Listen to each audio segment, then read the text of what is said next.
News, सच जरूरी है। नमस्कार दर्शकों, आप देख रहे हैं MNS न्यूज टीवी और मैं हूं आपके साथ श्रद्धा तिवारी। तो आइए देखते हैं आज की खास खबर। देश की जनता का इंतजार हुआ खत्म, देवेंद्र फडणवीस बोले राणा को रखने के लिए जेल तैयार। गढ़चिरौली में लाखों के इनामी 3 नक्सलियों ने किया आत्मसमर्पण। पूर्व जनरल मैनेजर पर 122 करोड़ गबन का आरोप FIR।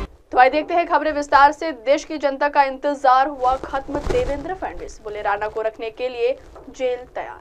महाराष्ट्र के मुख्यमंत्री देवेंद्र फडणवीस ने कहा है कि उनके राज्य की जेल मुंबई हमले के मास्टरमाइंड तहव्वुर राणा को रखने के लिए पूरी तरह से सुरक्षित है। उन्होंने कहा कि हमने अजमल कसाब को भी यहाँ रखा था, हम राणा को भी जेल में रखने को लेकर सक्षम है।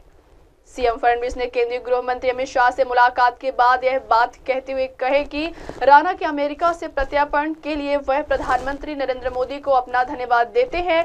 देवेंद्र फडणवीस दिल्ली में 3 नए कानूनों पर आयोजित बैठक के लिए पहुंचे थे।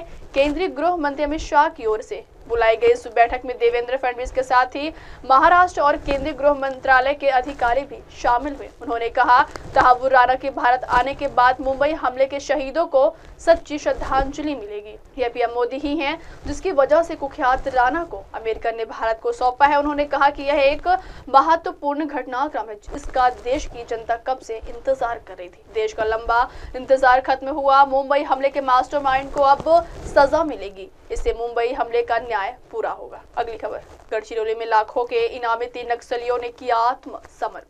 महाराष्ट्र विधानसभा चुनाव 2024 के नतीजे आने के बाद महाराष्ट्र के मुख्यमंत्री देवेंद्र फडणवीस ने गढ़चिरौली की कमान संभाली। जब से सीएम ने गढ़चिरौली की सत्ता संभाली है तब से गढ़चिरौली जिले का हुलिया बदल गया है।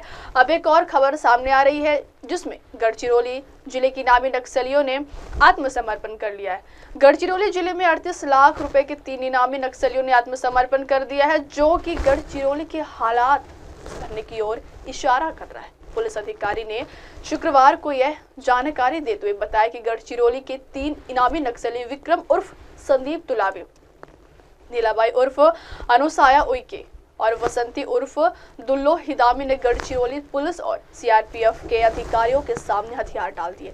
अधिकारी ने कहा, संदीप तुलावी और अनुसुईया उइके पर 16-16 लाख रुपए का इनाम था, जबकि दुल्लो हिदामी पर 6 लाख रुपए का इनाम था। उन्होंने बताया कि 2022 से गढ़चिरौली में 53 नक्सलियों ने आत्मसमर्पण किया है। उन्होंने बताया कि इस साल अब तक 20 नक्सलियों ने हथियार डाले हैं। गढ़चिरौली के पुलिस अधीक्षक नीलोत्पल ने कहा, आत्मसमर्पण करने वाले और मुख्यधारा में शामिल होने वालों को सभी आवश्यक सहायता प्रदान की जाएगी। अगली खबर, पूर्व जनरल मैनेजर पर 122 करोड़ के गबन का आरोप, FIR दर्ज।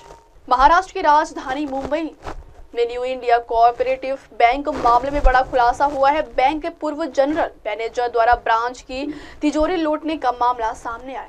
मुंबई के न्यू इंडिया कोऑपरेटिव बैंक मामले में पुलिस ने FIR दर्ज कर ली है। New India cooperative bank limited के पूर्व महाप्रबंधक ने बैंक के खजाने से 122 करोड़ रुपए निकाल लिए हैं। आरोपी पूर्व जनरल मैनेजर का नाम हितेश प्रवीण चंद्र मेहता बताया जा रहा है कि जब हितेश मेहता बैंक के महाप्रबंधक थे तब वे दादर और गोरेगांव ब्रांच की जिम्मेदारी संभाल रहे थे।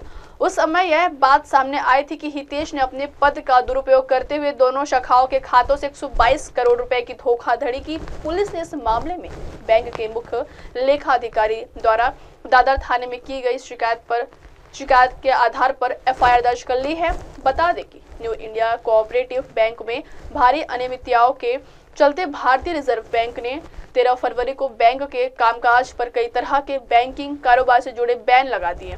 RBI की सख्ती के बाद न्यू इंडिया कोऑपरेटिव बैंक ग्राहकों को ना तो कोई लोन दे सकेगी और ना ही किसी से डिपॉजिट ले सकेगी। अब वक्त हो चला दर्शकों ब्रेक से लौटने के बाद देखिएगा देश और दुनिया की तमाम बड़ी खबरें। बने रहिए MNS न्यूज टीवी पर। नमस्कार। नमस्ते, मैं हूं वैशाली माड़े और आप देख रहे हैं MNS न्यूज। देखते रहिए MNS। आप देख रहे हैं MNS न्यूज, सच जरूरी।